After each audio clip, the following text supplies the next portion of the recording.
It is up to you to enforce your own boundaries. A lot of people, they say, but the narcissist, they won't follow my boundaries. Well, that's probably because you're not making them. Let's talk about how to make the narcissist to follow your boundaries. Number one, if you set a boundary that they're not allowed to call you, you're not going to pick up the phone. So you're going to make sure that they're put on what? Block. And if you do have them blocked and they continue to call you from different numbers, then what you're going to do is you may just have to bite the bullet and you may have to go ahead and change your number. And you may even tell yourself, well, I don't want to have to change my number. I don't want to have to do these certain things. Well, you don't want the narcissist to follow your boundary. Let's say you set a boundary of you're not allowed to come by my house, but yet they continue to come by your house. You're going to enforce the law enforcement. You're going to tell them, listen, if you come by my house again, I will call the cops because you are trespassing. Now, when doing this, you want to make sure that you have sent them at least a message or an email stating that you will call the cops if they come by your home because they're not welcome, so that you can have the evidence when you do have to call the cops. Now, when you say this, you have to follow through, because 9 times out of 10, the narcissists don't believe that you're going to actually call law enforcement on them. So make sure you follow through when you tell them. This literally goes into my next one, which is following through with what you have said.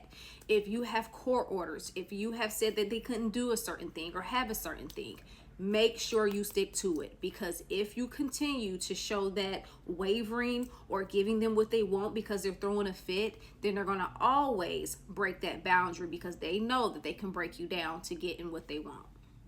The next thing is you're going to ignore their tantrums. That's right. They're calling back and forth.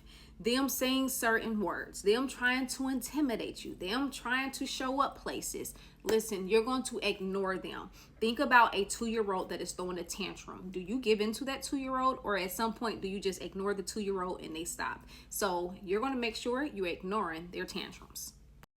If you have kids with this narcissist, you're not going to respond immediately unless it's a need, an emergency situation, because you do not want to be at this narcissist back to back where they know as soon as they call, you're going to answer the phone. As soon as they text, you're going to respond. I get it. You have that fear, that anxiety that is rising to make you want to read and respond so quickly. But I'm here to tell you, when you're responding too quickly, you're probably giving into your flesh. Take time to think about what you're going to say. Take time to pray about it. Take time to really analyze what that message is saying, because 9 times out of 10, you probably already answered what they're asking you. And 9 times out of 10 is probably something that they're just coming up with just so that they can get you to talk to them.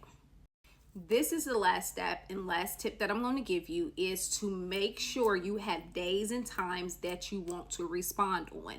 You cannot be feeding and reading and responding to this narcissist every single day. It's toxic. You don't have time for your emotions to be up and down like theirs. So in order to have yourself mentally, emotionally, and physically prepared for them, have times and days set. Rather if it's twice out the week where you have to read the messages and respond, whatever it is. And I'm particularly talking to people with children, because when you have children, unfortunately, you have to respond to some of the things concerning the children. And so with that being said, I do want to let you know that if you need more tips on how to set these boundaries, this book right here called the Narcissistic Manual will help you with those tips and tools so that you can set yourself up for success, so you can be thriving after narcissism. Be blessed.